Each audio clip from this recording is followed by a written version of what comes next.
우리는 흔한 말로 나이살이라는 이야기를 많이 합니다. 청소년 혹은 청년 시기 때 보다 많이 먹지는 않는 것 같은데 젊었을 때 보다 살이 찌는 것 같다는 걸 느끼는데요. 이는 그냥 느낌으로만 그런 것이 아니라 실제 과학적으로 맞는 이야기입니다. 나이가 들어감에 따라 기초대사량이 줄어 똑같이 음식을 먹더라도 칼로리를 소모하는 것이 줄었기에 그런 것이고, 자주 앉아있는 직장인이라면 활동량이 많이 줄어든 것과 잦은 회식, 폭식, 음주, 스트레스가 원인이 되기도 합니다. 신진대사량은 20대 때부터 줄어들기 시작하여 청소년기보다는 하루 약 150칼로리를 덜 소모하게 됩니다. 20대에 접어들면 우리 몸은 성장을 멈추고 우리 몸의 세포가 점차 노화가 시작되게 되는데요. 이로 인하여 우리의 몸은 신진대사가 청소년 시기보다 떨어지게 되는 것입니다. 우리의 몸은 호흡, 체온, 심장박동 등 생명유지에 쓰이는 기본적인 칼로리가 나이가 들어감에 따라 근육량이 들어감에 따라 신진대사량이 줄어들게 됩니다. 또한 여성의 경우 월경이 끝나면 폐경기로 접어들게 되는데요. 보통 40대 중후반을 기점으로 이 시기에 이르는데 이때 상당히 많은 여성분들께서 체중이 증가하는 경험을 한다고 합니다. 에스트로겐이라 불리는 여성 호르몬이 내장 지방 축적을 억제하는 기능을 하고 있는데 폐경기에 이 호르몬의 분비가 줄면 체중이 증가하게 되는 것입니다. 또한 노화로 인한 원인 중 맛을 음미하는 후각과 미각의 기능을 이유로 들 수 있습니다. 나이가 들게 되면 후각과 미각이 젊었을 적보다 둔화되게 되는데 이로 인해 식욕을 잃은 사람은 살이 급격하게 빠지기도 합니다. 하지만 반대로 음식을 예전보다 더 자극적으로 매운 음식이나 짠 음식을 먹게 되면 이것이 살이 찌는 원인이 되기도 합니다.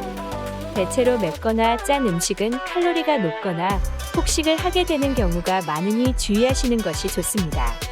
또한 노화가 진행됨에 따라 여러 가지 질환을 앓는 경우가 많아 많은 약물을 복용하게 되는데 일부분의 약물에서 맛을 인지하는데 영향이 있을 수도 있습니다. 상대적으로 예전과 동일한 정도의 맛을 느끼려면 더 맵고 짜고 달게 만들어 자극적인 요리를 할 수밖에 없는 것입니다. 따라서 신진대사의 영향만 생각할 것이 아니라 입안을 건조하게 만들지 않고 미각 세포를 깨우는 것 또한 노화로 인한 체중을 줄이는데 간접적인 영향이 있다고 말할 수 있겠습니다. 나이가 들어감에 따라 남성은 복부에 살이 많이 찌게 되고 여자는 허벅지와 엉덩이에 지방이 쌓이는 경우를 많이 볼 수 있는데요. 특히 남성의 경우 나이가 들어가면서 남성 호르몬, 흔히 테스토스테론이라는 물질이 적게 분비되면서 남성 호르몬이 여성 호르몬으로 전환될 수 있습니다. 이것은 남성들이 여성형 가슴이 생길 수 있는 원인을 제공하는데요. 간단하게 말하자면 남성 호르몬 테스토스테론의 분비를 늘리게 되면 여성형 가슴은 해결될 수 있다는 이야기입니다. 테스토스테론의 분비를 늘리려면 근육량이 많아야 하는데요. 유산소 운동과 무산소 운동을 병행하면서 근육을 늘려가면 이는 결과적으로 신진대사량, 기초대사량을 늘리는 것인데요. 식사를 하실 때에도 탄수화물 위주의 식단보다는 단백질과 비타민, 무기질의 섭취가 충분히 이루어질 수 있게 식단을 구성하는 것이 좋습니다. 근육을 형성을 하는데 단백질의 섭취는 필수적이며 단백질은 소화와 흡수 그리고 배설을 하는 과정이 복잡해 분해하는데 탄수화물보다 더 많은 에너지를 소모하고 근육량을 늘릴 수 있어 탄수화물 위주의 식단보다는 훨씬 유리하게 작용할 수 있습니다. 본인의 기초대사량을 구하는 방법은 다음과 같습니다. 70kg인 남성을 기준으로 설명해 드린다면 70 곱하기 24시간에 24 곱하기 1kcal에 1을 곱하면 1680kcal의 대사량이 나옵니다. 여성의 경우 체중이 55칼로리인 여성을 기준으로 55 곱하기 24시간에 24와 0.9kcal에 0.9셋을 곱하면 1188칼로리가 나오게 됩니다.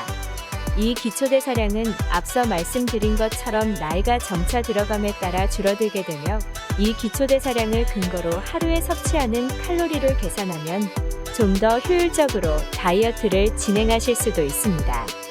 남성 호르몬과 여성 호르몬 이외에도 성장 호르몬 또한 나이살의 한 원인이기도 합니다. 이 성장 호르몬은 왜 나이살과 연관이 있을까요? 그 이유는 성장 호르몬이 우리가 섭취한 열량을 우리 몸에 여기저기 골고루 분포할 수 있도록 분배하는 역할을 하는데요.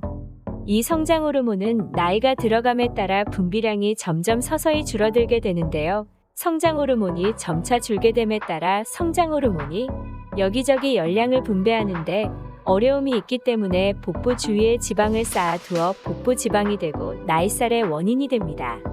성장 호르몬의 감소로 배 주위에 지방이 많이 쌓이게 되고 내장 지방의 원인이 됩니다.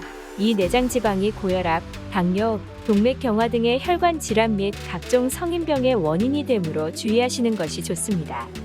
또 피부 탄력이 떨어지고 얼굴과 팔 그리고 다리에 실핏줄이 두드러져 보이게 합니다. 이러한 성장 호르몬 결핍으로 인한 증상은 노화 증상과 같이 일치하여 노화 치료의 목적으로 성장 호르몬 요법을 쓰기도 합니다. 오늘은 우리 대전 앨리스 병원과 함께 나이살 신진대사가 줄어드는 이유에 대해서 알아보았습니다. 나이가 들어감에 따라 신진대사가 줄어드는 이유는 호르몬에 의한 영향도 있지만 활동하는 시간이 줄어드는 것 또한 이유이므로 규칙적인 운동이 매우 중요합니다. 바쁘시겠지만 조금이라도 시간을 내어서 운동하시고 즐겁고 행복한 하루 보내시길 바랍니다. 감사합니다.